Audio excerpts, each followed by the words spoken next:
Right, so we're doing another walkthrough video on our ever popular Senator range that we do here. So as you can see, Apexblue is finally all done.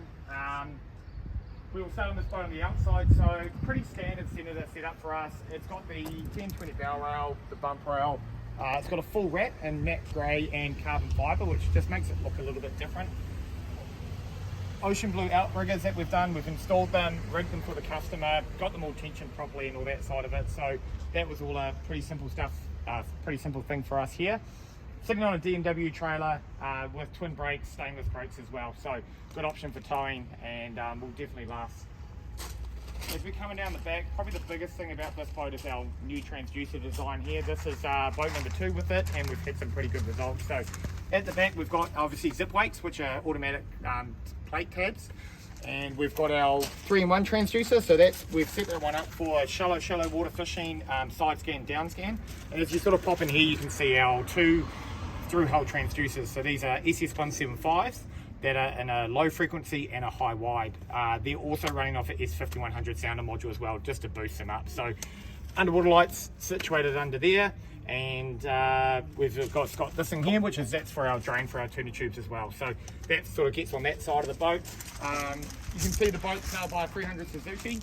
This is one of the few that we've done with these engines. Good fuel economy, good power to range as well, and it's a digital engine as well, as most of these big engines are. But with that 300 horsepower on there, I think we're getting about 47 knots out of this boat, so pretty good performance to match. On the port side, you can see obviously the other trim tabs, and we've got our tuner tube pump and our live bait tank pump as well. Back of the boat, we've extended this Outboard 200, which is pretty standard on these Senators now, with the cage and the CNC ladder. So we'll just jump up in the boat now.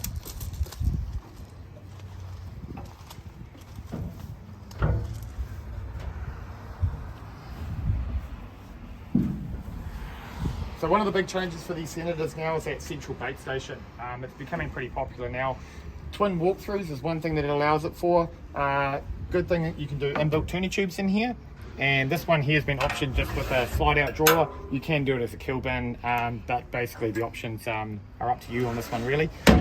Cup holders, drink holders and knife slots in the back as well, which make it all pretty good.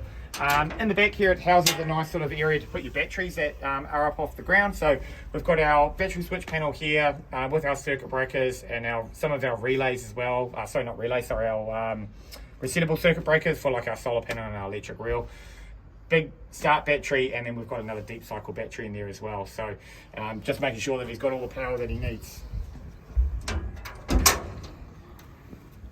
As we jump in the boat, you can see this boat's got the bifold door, so it just really opens the boat up.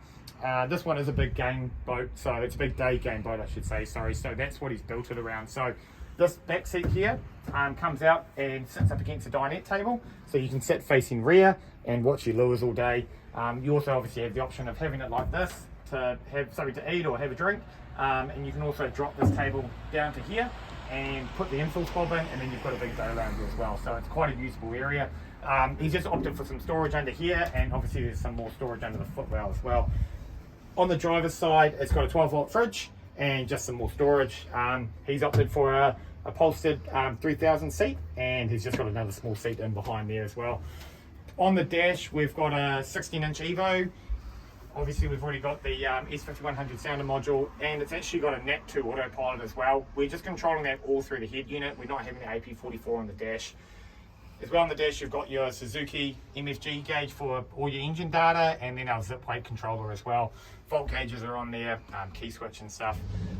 Obviously it's an AMC boat, so it's got our custom loom in there. So 3 switch panels, relays, fuses, as you see, resettable circuit breakers and big circuit breakers at the back of the boat, so everything's overkill.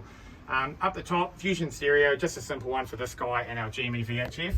And probably the most common thing that people like is our remote mic, so you don't have to worry about that cord dangling above your head.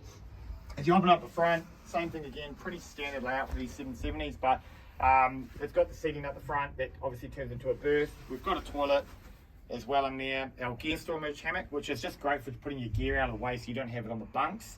And then up the front we've got a Maxwell RC8 winch. This boat has got fresh water, but not hot water because he didn't want it. Double sliding doors is also pretty standard on these boats. Oh, sorry, double sliding windows is pretty standard on these boats now. So they go both ways, so you can get the air circulating in your boat the way you want. Up here's just our regulator for our solar panel. These solar panels are really good. We're finding on even during this winter time at sort of 5, 6 o'clock at night when that sun's almost gone down, that they're still pumping and charged. So just a good way for maintenance, and then also if you're overnighting as well, it just gives you a little bit of extra charge. So that's pretty much the run through of this boat. Customer's going to be pretty happy to finally get this boat. We've had a few delays with it, and yeah, just stuff taking a bit of time to get to us, but it's good to see it finished, and you'll definitely see this out on the west coast. Catch you some mail in this season.